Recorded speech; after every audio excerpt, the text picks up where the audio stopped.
Patrick Cripps from the Carlton Footy Club. You're listening to the Coaches Panel. James Walker here from the Brisbane Lions. Jason Johannesson from the Western Bulldogs. Luke Parker here from the Sydney Swans. It's Rory Sloane here from the Adelaide Crows, and you're listening to the Coaches Panel. Max Orland, Melbourne Football Club. This is Nat Fyfe from the Fremantle Footy Club, and you're listening to the Coaches Panel. Hey friends, you got MJ from the Coaches Panel. Hope you're well and enjoying your pre-season of 2022. Big podcast we got lined up for you today, where we're looking at a couple of unlucky options.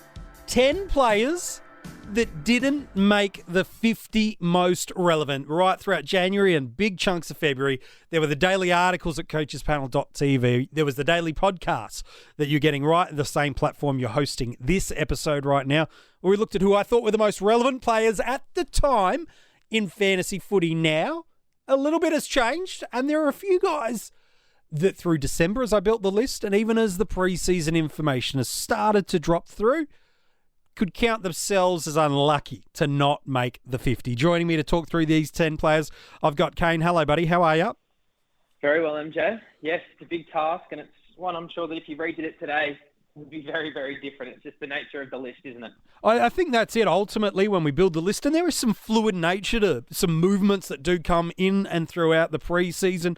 But there are certain players, and maybe one we might start off the list with, an Isaac Heaney.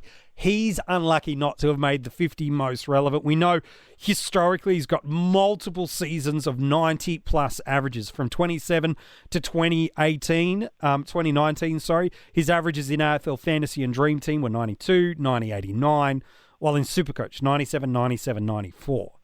We know historically he's a low to mid-90s guy. And then kind of late January, the news dropped that the club have said, we're going to play him through the midfield. He's unlucky not to have made that list because he'll be a very good option if he has that rotation. Well, that's the thing, MJ, wasn't it? When you got up to that point in the 50 most relevant, you're talking about the mid-20s at that point. And all we really had was an article. As exciting as it is, and I'm sure that maybe in two weeks or so, when we've actually maybe seen it this preseason, we've seen some of the games that are going to be taking place in the coming weeks, I'm sure he would be a guy that would rise and probably would be pushing that top 20 because with the midfield opportunities had in the past, he has shown genuine fantasy scoring. So there's a lot to be excited about, especially when you consider that we're getting him at his lowest point in recent history too. So there's a lot to like about Isaac Heaney, and it does feel real, which I know a lot of people were scared off in the past. Yeah. Maybe the Callum Mills breakout last year eases people's minds about picking some Sydney players. I think it certainly does. And we look at our forward line structure. We've had some adjustments with Mitch Duncan's calf injury of note. Coaches probably that weren't currently holding Isaac Heaney now see this as an easy way to get to him without breaking structure too much, and might even see it as a way of freeing up some cash elsewhere. So I agree. I can see Isaac Heaney right in the mix for a top 10 forward across the formats. I think he goes 90 plus and could even go 100 plus if there's that right CBA attendance. Oh, absolutely, MJ. Absolutely could. He just seems like it's been there. It's sort of almost like Petrarca where we saw the glimpses. Yeah, it's a good call. We know in Isaac's case it's a bit more like the role. He hasn't really had that opportunity. He's such a damaging forward, and I guess the way the drafts fell in recent years, they've recruited a lot of mids. So it didn't seem like it was even maybe going to eventuate at all when you think about Rowbottom and Warner and Stevens, these type of guys. It felt like Isaac might be stuck because he's played so well there. So to have this mail and it come in recent times, it's obviously super exciting. I think we all want to see what he can do in that role. Yeah, I think it's really fair. He's going to be a great pick this year. And had the 50 started mid-January, not the 1st of January, there might have been a way for me to have squeezed him in. I think he's going to be a very nice option this year.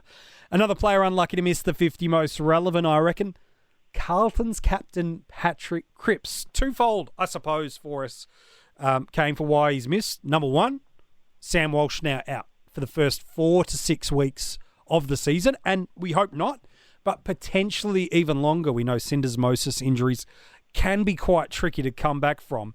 And then we look at what he's priced at, and that is a factor in what makes a player relevant, is their price point in comparison to what they can do. He's priced almost 20 points per game less at what he did in his 2019 season, just 2 years ago. and he's priced nearly 30 points per game less to what he was coming off the back of at 2019 in SuperCoach. So the upside for Cripps could be monumental this year. Yeah, well, we know his best is absolutely good enough, isn't it, MJ? When he's at his best, he is one of the best fantasy scorers. Particularly in SuperCoach, he's been one of the best, and in DT, he's also shown big stretches. We spoke about in another podcast about how he had this epic finish to 1 year, then he continued it on in the first half. But he does have these fade outs, whether it's injury affected or roll or tag. It just shows how big his ceiling is. And again, you throw in another 30 disposals to be spread out with the absence of Walsh. And again, of course, we know Hewitt, we know Chera are into this team, which is something different and unique that Carlton haven't had. But Cripps, when he's on, when he's fit, is a genuine beast. And as we spoke about with Heaney, when you're getting them at a low, that's the key, isn't it? That risk, the risk is obviously a lot less. And the upside is huge, like you mentioned. Now, can he get back to that level? That's the question. Who knows? You hope he gets a good run of it with his body.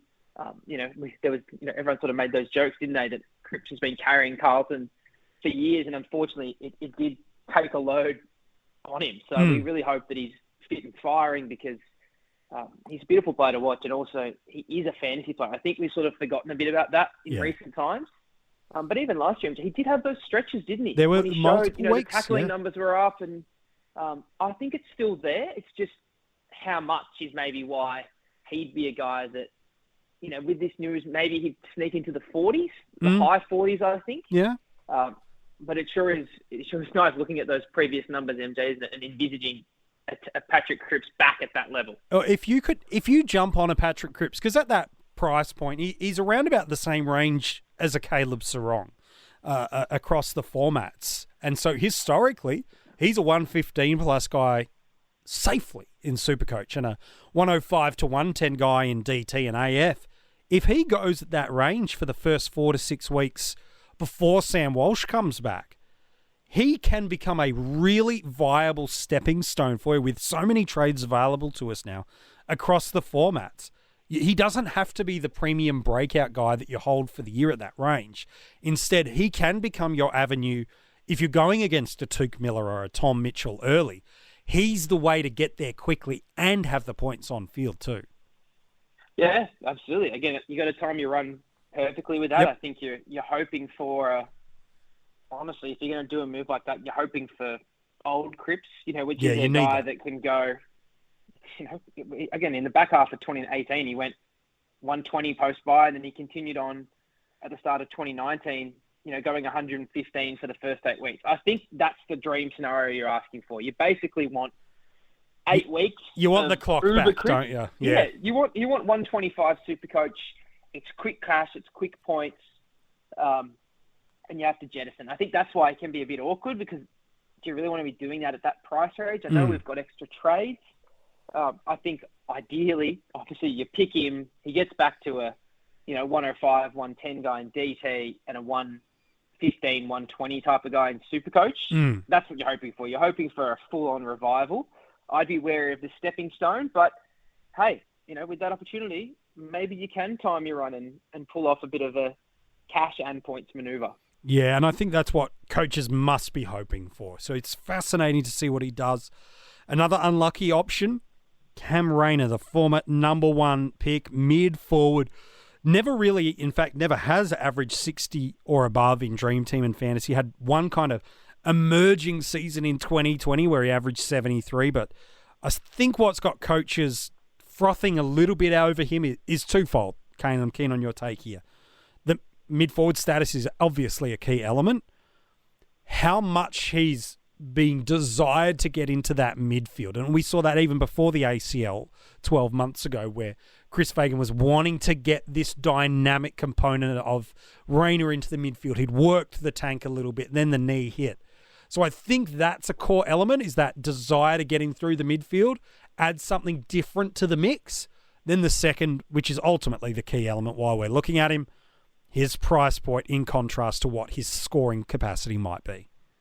Well, let's not beat around the bush here, MJ. He's been the hottest name of the preseason. Yeah. No one's, according to reports, having a better preseason than Cam Rayner. That's the type of buzz that's coming his way. Now, we do have to be fair to him. He has averaged 60. It's just an adjusted from the 2020 All right, season. So I know that's a little bit cheeky because I think a lot of people, do trumpet that. I think the main thing that you get excited, though, is that it's the role, isn't it? If you're a centre-bounce midfielder, you're playing in a team like Brisbane and you're the number one pick, and with the traits that Cam Rayner's got, I feel like a lot of people think, how do you go under 75? And he's been given a lot of time. Again, the reports, which is all we can go on, is he's moving well. And I think that's what's most exciting. I look at his career numbers. He's only had 20 disposals twice in his career. So that's the thing for me. And we spoke about it with Petrarca a few years ago. If in the preseason we can see that ball winning up there into the 20s, that would be what I want to see, or at least hear in his scratch matches. Is he actually winning the ball? Because that's what you need to have that safety. We know, in seasons past, and looking at his last sort of 4 games of, well, even if you look at the finals in 2020 when he actually last did play, and these are COVID scores, so, keep that in mind, but a 36-25, but then there's also a 71, a 28, an 81, a 56, so there's some real crazy volatility. Clearly at that price, though, if he even gets to 70, it's probably done his role. And again, you can always hope, can't you, MJ, with those type of guys, that if you time it right and there is a 85, 90, maybe even 100 score in there, you can really time that run perfectly, get off at the top price. You've got a good average to his name, and you move on. I don't think anyone's thinking season long. I think that would be a bit of a stretch. So. I agree. I think he's a guy that, you roll to his bye at longest. Yep. And especially, he's got the round 14 bye, so that does make it, isn't it, a bit easier. Yeah. But I think we're just more excited, aren't we, about the prospect of a fit, healthy Cam Rayner. When you think about his draft mate being Brendan Andy Brayshaw, Shearer, and even Davies Uniacke last year really showing things. We know Jaden Stevenson has shown really big scores. I think we're just excited that this guy can finally deliver. And we saw him dominate at the junior levels now, and it finally feels like his body and fitness will allow him to display that on the big stage. Yeah, and that's the thing. We have to know that not only is he coming off a serious long-term layoff with the ACL, he's also, that was known in his draft years, that it was going to be a bit of time, just the way, he even said, I think, that he had, not a great tank, and that was going to take time. So you think, after making his debut in 2018, MJ, that's a few pre-seasons. And as I said, I know with the knee, but it sounds like he's really confident in his body. He's moving well. And that's true.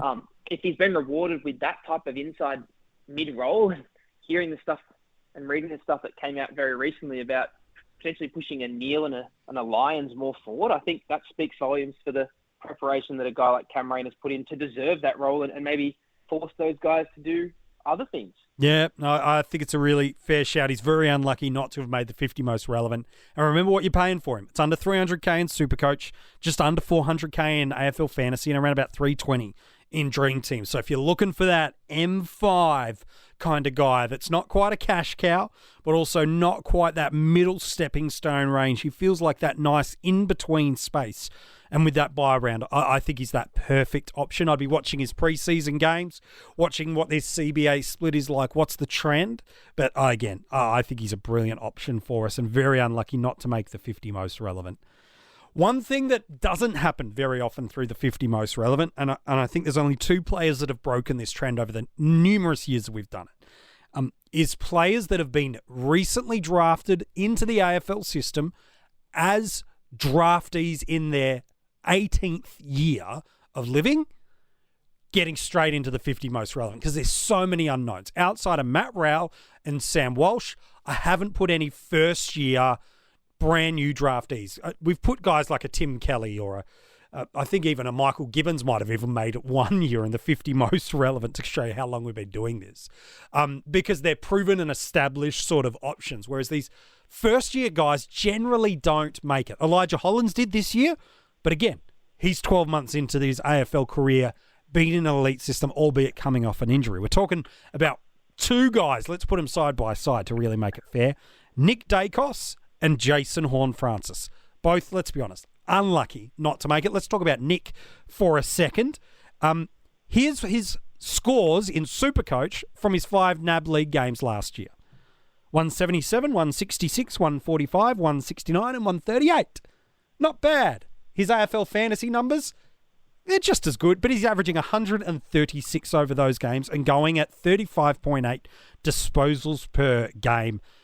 He's a ball magnet with all formats having DPP in season.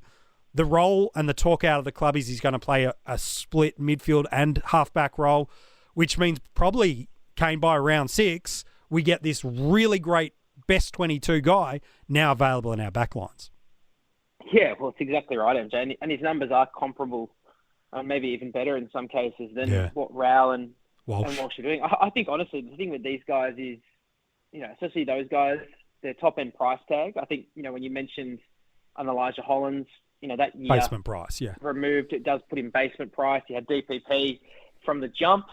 I think as well, sometimes you got to remember with these podcasts is we want to have a bit to talk about. And honestly, the thing that gives all of those guys that aren't the draftees the edge is you've seen them play, you've got things to talk about. Yes. It's sometimes with the Horn Francis and the Dacos type, it's like, yeah, they've got great junior numbers, they're clearly highly touted players, but they're not very conversational. And I think that's something that the coaches panel sort of thrives on, is the conversation. So I think unless they're really, really clear cut, sometimes they just don't make great content, and it almost does feel you almost lose relevance in a sense because a lot of people are going to have them and it's going to be dependent on what we haven't seen yet. You know what I mean? We want to see the preseason. We want to see how they roll in. So, I'd throw Jason Horn-Francis into that conversation as well. We know incredibly talented, probably Best going to pick up 22. a forward status of his own. Yep. But, when you, as you said, when you're starting this list in January, they're probably only really eligible for a 30 to 40 sort of slot. And again, you could throw in, a Josh Ward, a Josh Sin, a Campbell Chesser, these type of guys. It almost just makes more sense to leave them out. Like maybe even in hindsight, MJ, you might agree that it's probably best to not even have a first-year player really eligible. Yeah. It's something that, they just sort of sort themselves out in time. Yes. And when you, as I said, when you start the series on January 1, there's not really much to talk about other than, they were this pick and they've got pretty good junior numbers and maybe there's an opportunity in the side. But I think so much water goes under the bridge by the time you get to where we are now, that usually those rookies just take care of themselves after a few of the practice games. They do. You start to notice it. And remember, sometimes it's really only been in the past 2 years that paying top dollar for cash cows has felt like it's had some merit. It's been the Rao and the Walsh years that have gone, oh, wow, I'm not just paying for job security, which was the previous narrative of why you would quote unquote pay up for these guys. We've got such an incredible pathway into the AFL. You hear clubs talk about it all the time with players, see these guys coming into their first couple of months in clubland and going, man, these guys are ready to go now. It's not the long build into it. And so the key thing, remember, with these guys, with a Horn Francis, with a Dacos, as great as I think they will be, I do think they'll pick up DPP back and forward during the year across all the formats. The key is this: when you're paying at the top price to generate the same amount of cash as a guy at the basement price. I know he's injured, but we'll use him as an illustration. Like a Greg Clark, where there's potentially 100,000 difference, they need to be going around about 15 points per game more to generate the same amount of cash. And that's what our cash cows are for, is income generation. So don't just go, oh, Clark, again, I know he's injured. It's just the illustration point. Clark went 60. Horn Francis went 65. Therefore, I'm better off with Horn Francis. No, you would have been better off with a Clark, even a 50-50, because the scoring is comparable and the cash generation is better and you've got the extra 100K. So I think that's the only other element that's always that hesitancy for me to bring them in, is there's so many unknowns in a new club and these bigger, expensive cows have to overperform to what another basement cow does to really make it worthwhile. Yeah, well, that's exactly right, MJ. You're trying to compare usually them. The top draftee status usually depends on what's actually below, because like you said, to use a Greg Clark, and even if we broaden that out to just say he's going up how Horn Francis is going up against a mature ager, like, there probably are going to be comparable scorers year one. That's where I think people need to remember. We're not trying to say that a Greg Clark, for example, is a better player than Jason Horn Francis. Like, clearly we know who we'd want long term, but the fact remains is we're talking about someone we want to use for 6 to 7 to 8 weeks. Yes. And that's why I think these guys are very hard to speak about, because we really want to know who they're up against and who they're fighting out for. Are they fighting out against guys that are second and third year guys at a basement price that have, plied their trade at state level and are ready for an opportunity? So that's the thing where I think with the draftees, sometimes it is just better to leave them out. Yep, no, and that's fair enough too. Another player unlucky to miss the 50 most relevant, Rowan Marshall. We managed to get a lot of ruckman. In a pick of 50, in a line where you can only put 2 on field, I managed to squeeze a few into the 50. We got O'Brien in, we got Darcy in, we got Gawn in, we got Witts in, and then Brodie Grundy just a few days ago. So a fairly decent percentage size of the 50 was allocated to ruckman. An unlucky one is Rowan Marshall. I don't think the question, Kane, is will he fantasy-wise become a great option for us? Some might argue he's already shown that in 2019, where he went 99 in Dream Team and Fantasy, 110 in SuperCoach. I think the question is, when does the Ryder and Marshall co-living arrangement at R1 become a dominant to exclusive function for Marshall? Because last year, when he rucked and there was no Paddy Ryder, he went a 103.7 in Fantasy and Dream Team and a 109.3 in SuperCoach. I think that's what coaches are believing and seeing for. And if he can deliver that across the formats, then he is a viable R2. Yeah, again, you're just waiting, aren't you, for an injury to Paddy Ryder, which obviously you don't want to cheer for. But I think if that was to happen, we would definitely all be really keen to jump on awfully quickly. We know in Ottawa footy he's got the forward status. That helps. Potentially that's something now with all the DPPs we can add throughout all the formats that, maybe at times add in a way that he gains that forward status in those formats too, and something falls his way in that regard. And we all know that Rowan Marshall can be a guy that can, really push the 110 territory, such as his skill set. But, he was really not much chance of making the 50, was he, MJ, without that sort of information. Without forward status at that point, or a significant injury to Ryder, I couldn't put him in. But with a DPP move, and remember, the percentage in the salary cap formats is only about 35%, according to Champion Data. That's right within Marshall's wheelhouse. I was actually surprised he wasn't ruck forward, to be honest. If he gets that, even if he is ruck sharing, I'm still got a lot of invested interest in Rowan Marshall. I think the penny's dropped for him. You hear the club talk about him in the preseason. I know it's all with a narrative to build up a guy, but everything you hear out of clubland is it's all clicked for Marshall. Rowan's finally realised what he can be. He knows that the security net of Ryder's gone in 12 months' time. It's now or never for him.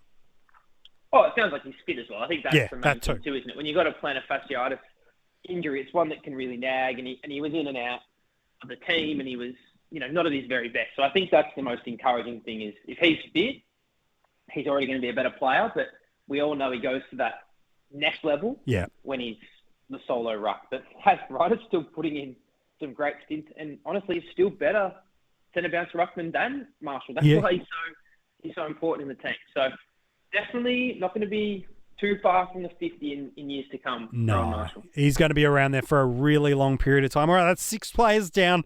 4 more to let you know that are unlucky. Of course, you can go and read some more thoughts that I've jotted down on these guys over at coachespanel.tv. There's a bunch of stuff that you can go and check out. That's the place where you can also get all the links to join our Patreon supporter group, where you get access to an absolute bucket load of exclusive additional content. You can get hidden groups, cash leagues. There's up to $500 available for you in our Coaches Panel cash leagues this year. And a person that's just jumped on board recently at that top tier as a premium supporter is Bruce Walker.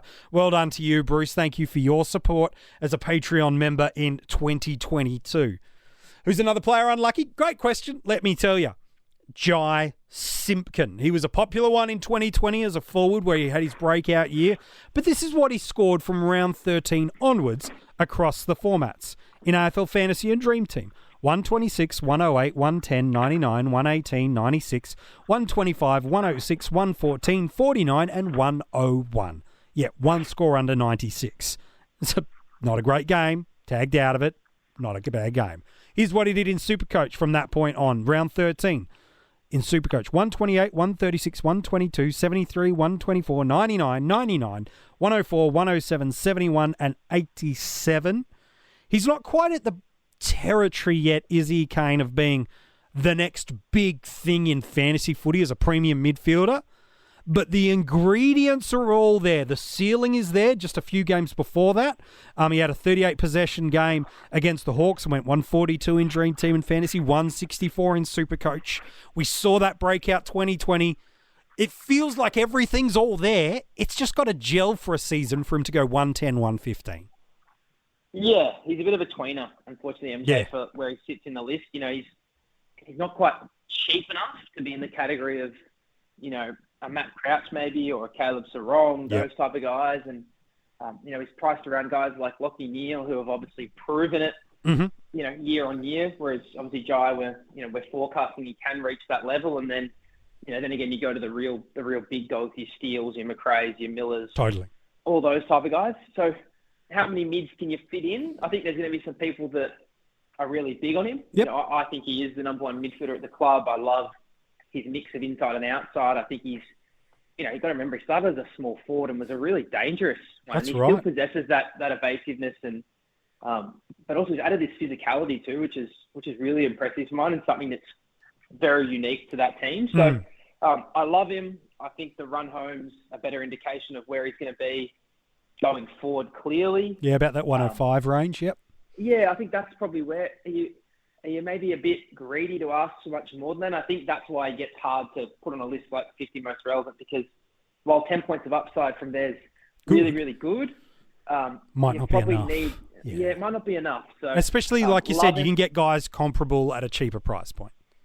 Yeah, I think that's why he couldn't make the list. It is the Crouches and the Sarongs and even the Anderson types for some people that when you're getting 15 points less, if they can get within 2 or 3 or even 5, it might be a better pick.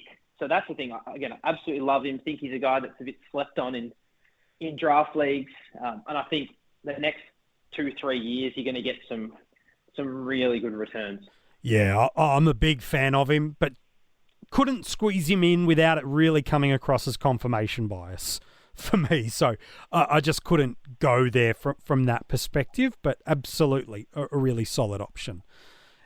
A couple of years ago, at the back end of 2015, Carlton felt like they won the AFL draft when they snagged Charlie Curnow. And for the first couple of years, things looked good. He was averaging low 70s as a key position forward in 2017 and 2018, mid to high 70s in SuperCoach, and it felt like he was just on that precipice of becoming the next consistent 90 key position forward that you just had and you desired and wanted to own. But really, the past 2 years have just been ruined by injuries from him. But now, at the price point we're paying for him, around about $350K in AFL Fantasy and Dream Team, a guy that's only 25K more expensive than Jason Horne-Francis in SuperCoach, that's best 22, that's fit. He just feels like if your structures need it in Dream Team and Fantasy, I think it's SuperCoach if he's fit. It's just a lock as far as I'm concerned. But in Dream Team and Fantasy, the iffiness might be you might not need a guy at that range, especially if you're kind of choosing between him and Cam Rayner. Yeah, well, that's the thing, MJ. It's an awkward price. I think we haven't seen him obviously for a while, so that's a bit can be discouraging to some people. They want to at least know that they're fit and firing. I think we all know what a talent he is. I think the thing that's really exciting when you're that cheap is Charlie is capable of the big game. He's capable of the 5-goal, 10 mark, 16 disposals, couple tackles. Like, he could give you that 120 in round 4 or 5. Yeah, really gets the cash going. Gets the cash fully going, gives you the score, and you can, maybe move on when he's averaging in the 70s. Yeah. I think, again, when you start getting that cheap and you start saying there's, draftees that are comparable price, yeah, I think that's where you start realizing, like, this guy's priced in the 30s basically. Like we're not asking for a breakout here of an 80 or a 90. We're asking for quite possibly even a 65, 70 could be enough. So Charlie's definitely capable. Yep. He's no best question. 22. Yep. You just got to watch him and hope he's moving well. But again, he's a bit of a tweener at the time when we did the list, wasn't he, MJ? He couldn't really, you hadn't heard enough. You hadn't seen enough. Again, the talent's there. As I said, he's best 22 and an important player at Carlton. Yep. But, do you want him in your fantasy sides? Is there someone cheaper? So he's on the radar, I think, for everyone. I think everyone wants to see him play. I think that's fair, yep. But I think that's all you can really do at this stage. I think that's really, really fair. I think it's really, really fair summation and decision about him. All right, last two players, and then a couple of our Patreons have jumped in with a couple of, please explain why this guy didn't make the 50 most relevant. So we'll get to them. Last two players to go. Dylan Stephens from the Sydney Football Club. There's multiple reasons why he didn't make the 50. Let's put one really blaring obvious one. In AFL Fantasy, he's priced at $526,000. When a Matt Rowell is $62K cheaper, you don't talk about a guy who doesn't have best 22 security. Even now, he's not best 22 security. So in that format, he's irrelevant. I don't care what he could be. In that format, he's irrelevant. Where it opens up is now more Dream Team and SuperCoach.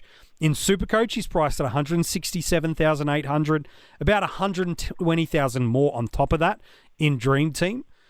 The narrative of why you're big on Dylan Stephens is Jordan Dawson goes to the Crows and Dylan reemerges back into that wing role that he dominated so well at under 18s and at Sandful level. Well, that's the thing, isn't it, MJ? He's got the pedigree. Yeah. He's got the pedigree. We know Sydney, one of the better drafting teams. They typically do not miss on someone. And again, you love hearing about these stories in the preseason about guys, acknowledging maybe what they didn't do well, knowing they've got strengths, but, Dylan said, I need to get on the inside. If I want to play in the midfield and have a big impact, I can't just be a skinny winger. So when you hear that he's put on, upwards of 10 kilos across 2 pre-seasons, it sort of shows a bit of awareness, doesn't it? And when you start hearing inside, what that does for fantasy output. You hear that there's, Dawson's gone. Mm-hmm. Rowbottom's been battling some injury. You now know that Mills is battling some injury. So I do get it. I do see the opportunity there for him. I just don't know what your expectation is when you pick him. Like, what are you actually hoping for? As you said, in AF, it makes the decision for you at that price tag. Yes.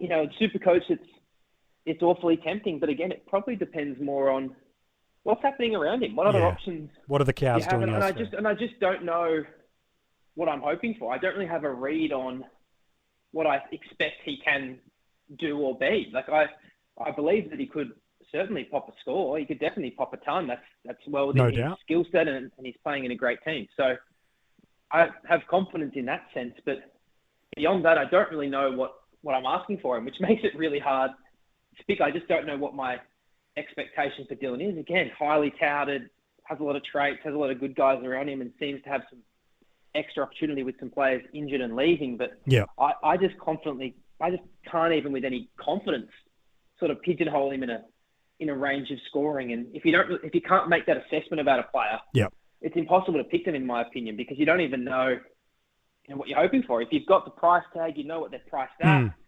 But how do you compare them to another player if you can't make that evaluation? So if someone's a bit more confident, they see him as an 80 guy, they see him as a 50 guy, well, you probably make the decision pretty easy. But when you're talking about 50 most relevant guys, I think to be really relevant at that price tag, you need him getting up to 90, don't you? Really, MJ. And you need the job security too. That's the risk. Yeah. So for me, option, absolutely.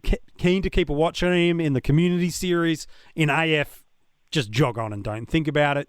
I like him in drafts too, and keep an eye on him in DT and SuperCoach. All right, the last player that we're going to talk about before we answer a couple of quick Patreon questions. He's really unlucky, to be fair, this guy, Taron Thomas. Because over the past 12 months, lots has been made about who North Melbourne have brought into the club. Will Phillips, Tom Powell, Jason Horne-Francis, the emergence of Jai Simpkin, the addition of Jaden Stevenson through trade. They've definitely done the rebuild the right way, North Melbourne. Is certainly the narrative from all in clubland and even from a general media and fan base perspective is we go, we see what you're doing and we like what you're doing. But Taran's been there for a number of years, and before the role flip, and that's what's got coaches excited, it wasn't great.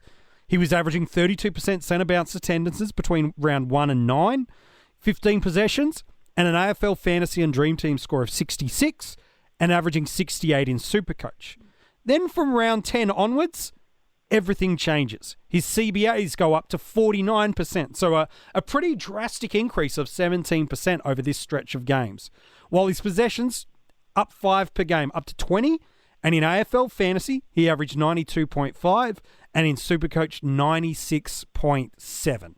All the news and the noise coming out of North Melbourne is he's going to retain that pretty similar 50-50 split, which means he'll still have games where he'll need some goals to pump the scores, but he'll also have some games where he'll start pushing towards that 30 possessions. He should be in and around that marker of a top 10 forward for us across the formats. Yeah, he's very stiff. He's very stiff. Very unlucky.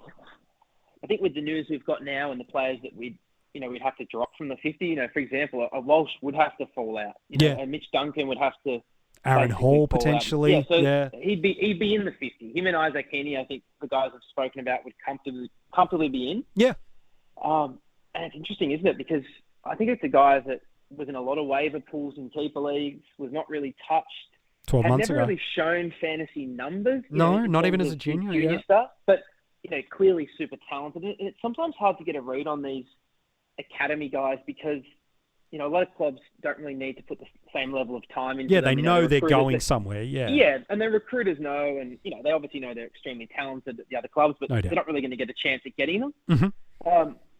So Tyron was a guy that you just thought, wow, in that back half of the year, there's not many guys that can do the things he can do. I think a lot of people thought he was an outside guy, but he showed really clean hands. He showed a great burst. And he's a really nice point of difference for that North midfield. So what I'm saying is I think he will get that role. I think what he did was just super, super special.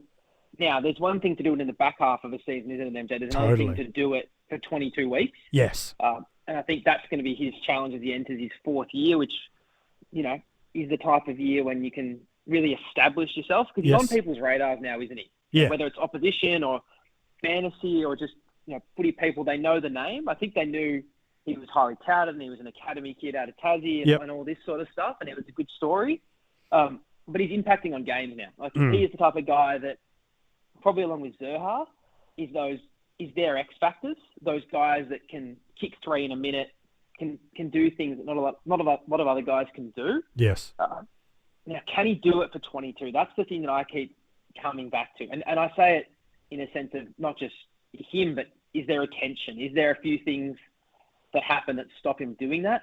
I think if you're going in with expectation of high 80s, I think you'll be pretty happy. Yep. If you think there's another gear, I don't quite see the 95-100 season yet. But again, we've lost potentially a Mitch Duncan. Mm-hmm. We know there's some concerns about Taranto in the early part of the season. Braden Maynard's not going to get as much midfield time, so he's probably slid out of what would have been there. Yeah. But even if you're competing in the forwards, MJ, maybe it's, Heaney jumps up into that top 6 sort of crew. Sure. I think Taran is certainly capable. Yes, I don't doubt that. As I said, it's just, we're talking about a full season now. Yes. You can't really have many bad games if you want to be a 95 type of guy. Or you need to show a big ceiling. And he hasn't quite showed the big ceiling yet. He hasn't shown, there's a 130, 140 type of game there. Yeah. But he's super talented. He's building beautifully. You'd have a lot of fun watching him. But I think he has caught the eye of opposition players as well and opposition coaches. Mm-hmm. And while he hasn't got attention yet, and Jai Simpkin did struggle with a little bit of his attention, I think there's going to be some heat that comes his way, and I'm really curious to see how he deals with that. Yeah, I am too. He's a good player, though, and it's going to be fascinating to watch his footy journey continue on. All right, our patrons have got a last couple of players to look at before we do wrap up this episode, looking at 10 players that were unlucky to miss the 50 most relevant. They've given us some other names that didn't make the list of 10. TK wants to know, reckon Wines might have been a bit stiff. Brownlow medal, 22-game season. Couldn't have done much more. I think that's a fair shout, TK. But let's put his season in perspective. He's ranked 15th in SuperCoach for total points. These are midfielders just last year that scored more than him. McRae, Steele, Oliver, Bontempelli, Miller, Lyons. I know there's some regression concerns some have there, but Lyons nonetheless. Mitchell, Walsh, early injury. Laird, Merritt, Parrish. And by the way, 25 points away is Christian Petrarca, and not far off the back is Josh Kelly. All those guys made the 50 because I either think they are better or have more upside than Ollie Wines in that format. Let's go to AFL Fantasy and Dream Team, and then, Kane, I'm keen on your take. He had a very good year there. These are the players that scored more than him last year. Steele, Lyons, McRae, Mitchell. And then it's him. So he had a very good year. But are you honestly telling me you'd pick Wines over any of those 5 midfielders ahead of him? For me, the answer is absolutely not. And a good friend of the podcast, Off the Draft Doctors and the Pod, The Statesman, he's done a lot of research and work around guys that have quote-unquote banner years or their Brownlow years, pretty much with the exception of the GOAT, Gary Ablett. Most of them have some significant fantasy regression the 12 months beyond it. Yeah, well, I think MJ, that was his best year. And yeah, it was great. He had a great year and he won a Brownlow medal. But in this game, we're always projecting forward. Like, it's a what have you done for us lately, or what are you going to do for us next? We don't really care, per se, that they had a great year last year. If you don't see the upside, you don't see any more improvement. Which I don't. Like, that's why he misses the list. So, again, great player, deserved Brownlow medalist, had a great season. But a great season wasn't even pushing those big dogs. And when you think about even just having 10 elite midfielders in there, that's a fifth of the list. Mm-hmm. You haven't even thrown in the other lines, mid prices, guys returning from injury, underpriced premium. Like, there's just not enough slots. There's only 50 slots. Mm-hmm. And as good as Ollie was, I do see a dip. I just don't see backing up quite that level. And I certainly don't see a market improvement to take him to a 115 DT guy or a 120 SuperCoach guy. I just don't. Again, could prove me wrong. Happy to be proven wrong. But I wouldn't have put him in my 50 either. No. Another one that's been thrown in as a quick question of what happened from Craig Keel, and also Aiden put the same name out there, Patrick Dangerfield. For me, the reason he didn't make the list, again, keen on your thoughts off the back of this, Kane, but an average of 86 in Dream Team and Fantasy last year, 104 in SuperCoach. Relevant if he's a forward. But as a mid only, we're seeing the scores slowly slip away from the dominant beast through the midfield. And part of that is he has been spending more time forward. But a 107 in 2019 in AFL Fantasy and Dream Team, a low hundreds adjusted in 2020, and an 86 last year. Again, I know there's an injury-impacted score in there that does blur the numbers a little bit, but in SuperCoach we see it more pronounced, going over the past 4 years of his average just dripping away.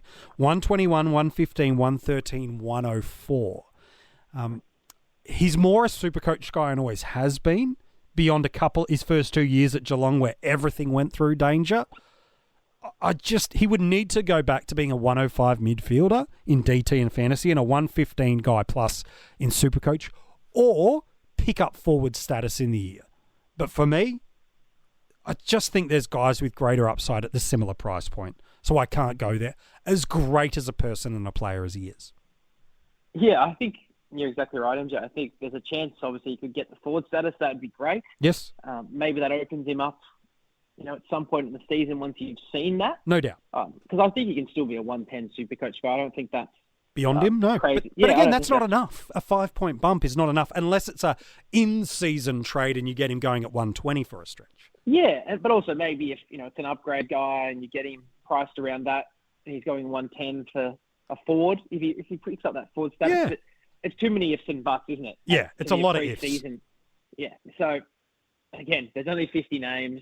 We're not taking anything away from what he's done historically. Star. He's one of the best fantasy players we've had ever. But in 2022, do you want Dangerfield? Probably not. Yeah, I think so. He needs the DPP to pop in for me to see him as relevant this year for us, outside of drafts and daily fantasy. All right, Aiden's got our last two players before we wrap up this podcast episode, although Rids tried to get in on the thread in the hidden Patreon group and suggest Dylan Grimes and Toby Nankervis should be able to pop. I'm sorry, mate, that's just not going to happen as much as they are the captains of your football club. And thank you, David, for your nomination of Rolton Roberts. Old school fantasy coaches appreciate you for that suggestion. All right, Aiden's given us two names, both Magpies, Taylor Adams, Scott Pendlebury. I'll let you take Taylor Adams because I think I know where you're going, but I'll let you have him in a moment. He's gone Scott Pendlebury. Aiden, the only reason you're suggesting him is one key reason. Forecasted positional change. Plain and simple that he will pick up DPP in season. That is a probable thing based on everything coming out of the Holden Centre and what Collingwood are saying. But what is he going to do when he's in that role? Is he going to be a 90-plus defender in AFL Fantasy and Dream Team? Is he going to be a 100-plus defender in Supercoach? We all think he could and possibly even should, given how good of a user he is, how he finds space in traffic. What will he do when actually given space and time? So it's a very good probable forecast. But what if he's only going at 31% and he stays as a mid and you're basing a player's relevance on a forecasted hoped positional move? I just couldn't do that. So for me, it was if he picks up defensive status, I'm keen to keep an eye on him. But what does he do? What does it look like? What is the mix back there with Dacos, with Crisp, with Maynard? If Howe can get back and fit, where does Poulter play in this side? Where does Lipinski play? There's just so many unknowns for me that I couldn't say he's in the most relevant, even if all those variables all land his way. Yeah, I totally agree, MJ. Taylor Adams, if it was a DT 50 most relevant, yeah, he's in. Totally agree. I think the Supercoach format unfortunately hurts him. He's just not going to be in consideration as one of those elite mids, which he can be in DT. And for that reason, that's why he couldn't be considered for the 50 most relevant. It's a fairly nice way to say it. He had a very, very good 2020 season in Supercoach where he went 109.5.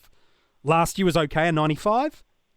But I think if the best you've ever done in your career, and you've been in the AFL system for 10 years, the best you've ever done is play 17 games, go 109, and it was in a questionable season in the sense of it's not full games, the scoring weighting, it's a little unknown. That's not even enough to be a top 10 Supercoach guy in the midfield. So for me, I go DT, AF, sure. Happy to do it. But again, you've got to go back to 2017, the last time he's averaged over 110. He's great. I love him as a player. But there, even now, the conversation is we need to be less Taylor Adams-centric as a midfield time. And from a fantasy perspective in DT and AF, that's just enough to turn me away from thinking him, okay, this guy could be the big bull beast 110 that we know he has been at one point in time in his career. So good option. Just couldn't squeeze him into the 50. Hey, Kane, appreciate your work, not just through this episode, but all of the episodes I've had you on through the preseason so far. No problem, MJ. Enjoyed it. Thank you. If you want to go and check out any of the other players that we did review and reveal in the 50 most relevant, the articles are at coachespanel.tv. You can go and check out those podcasts as well. Just wherever you're streaming and downloaded this podcast episode from, you can go back and check those out. Whether it be Spotify, Google Podcasts, or your Apple Podcasts, they are all there. Still plenty of content to come for you this pre-season. The game reviews start to happen now that those practice and community series games are about to get underway. More team reveals, more strategies, and a bunch of other stuff to come through articles and podcasts this preseason. And we can't wait to spend more time chatting about all the variables that might happen for you and your fantasy footy side in 2022.